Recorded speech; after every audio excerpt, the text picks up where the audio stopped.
History might be defined in the very past of okay, I'm starting this again, so start it from now.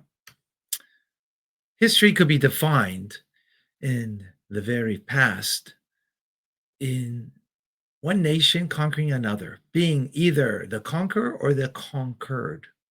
For hundreds of thousands of years, that's what history was. And everything else is irrelevant. Today, that's not how we would record history, just about the expansion of one country or one nation or one kingdom. It's very different, except for maybe one people or one religion, Islam, seems to still be expansionist. Listen in. It presents us with a problem, doesn't it? I mean, it presents everyone with a problem. And the problem is, well, for example, the problem is reconciling the idea of turning the other cheek with the idea of a just war, a defensive war, or an expansive war for that matter. And of course that issue is relevant to Islam because Islam exploded outward and produced the biggest empire the world had ever seen in the space of a few short centuries. Yeah, but Dr. Jordan so then you ask, well, what's the spirit? What is the spirit that animated that? And is that attributable to the Islamic doctrines themselves? Yes, I don't know the answer to that. No, let me tell you the answer to that, okay? And this is what I want to tell you conclusively, and this will help build bridges, honestly, because we can maintain the warlord thesis, we can maintain the expansionist thesis, but here's what I'll tell you. Islam has a capability to be expansive, and it also has a capability of making peace treaties. And it does, and it should do whatever's in its best interest. Just like every country should do whatever's in its best interest. In the pre-modern world, we did not, I think this is highly anachronistic. In the pre-modern world, there was no such thing as the UN. It was a realist international relations framework whereby everybody was fighting everyone. The Roman Empire didn't care about it didn't care about you, quite frankly. It was expanding itself. The Persian Empire was expanding itself. And the Arabian Peninsula was in between both. And so it could have either been swallowed by those two other empires, or it could decide to, in fact, we will impose our government on them before they impose it on us. And it decided the former rather than the latter. It decided to expand. And in fact, the Prophet, in his weakest of times, he predicted that would happen. You know, there was one war in particular where they were starving, and it's called Khandaq, and he hit a rock and he said, Futihat Rum, the Roman Empire has been conquered. He hit a rock again. He said, Futihat Faris, that the Persian Empire has been conquered. And then he knocked the rock again. He said this in his weakest moment. He said that the Yemen has been conquered.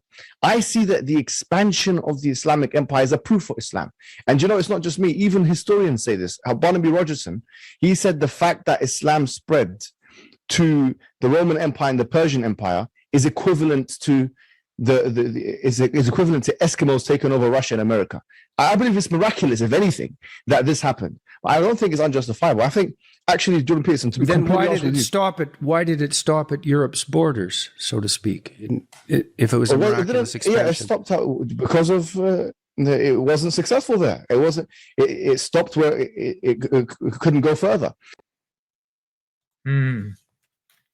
So pre-modern world, as I mentioned, was about one nation conquering another nation and maybe conquering it back. Expansion, didn't care about anybody else. But that's pre-modern world. Today, we live in a different world. Now, for whatever reason, I think the spiritual reason is because we're actually moving forward in history. We're not going backwards. We're not going back to the dark ages. We're moving forward, not just in technology and the things that we've invented and, you know, modern medicine, some of the miracles of modern medicine, but we're moving forward in purpose. That purpose should be, we actually do care. And we see that. We see that maybe in an erroneous manner of people caring for the victim, which is important to care for the victim, but sometimes the victim is not the victim, but they're the perpetrator.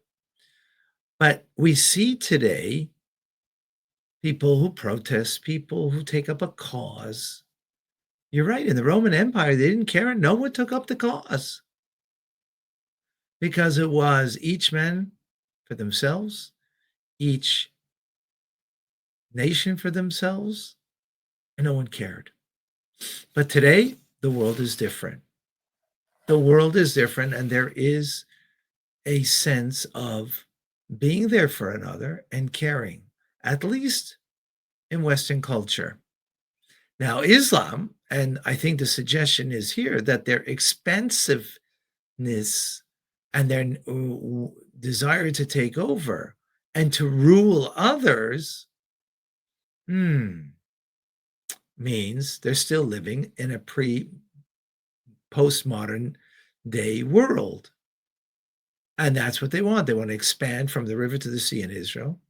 They want to take over Europe, right? Now, that's not the individual Muslim, individual, but Islam as a faith and a religion, as the teachings themselves, that's their goal, which is important to appreciate.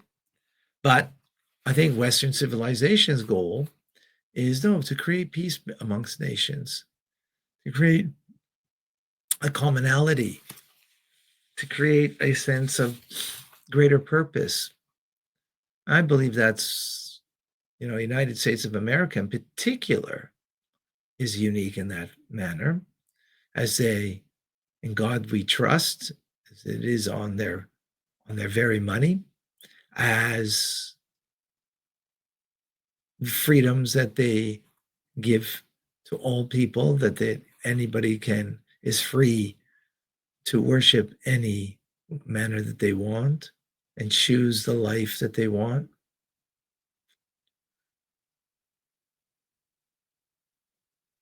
That's the world moving forward.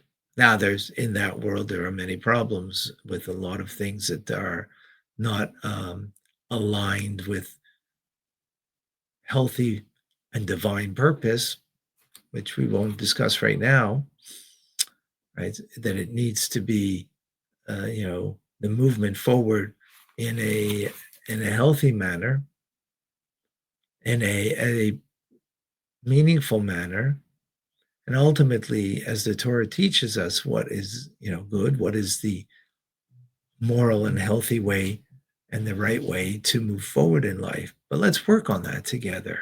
Not the expansiveness, but the goodness and kindness that we have to share together to change the world for good.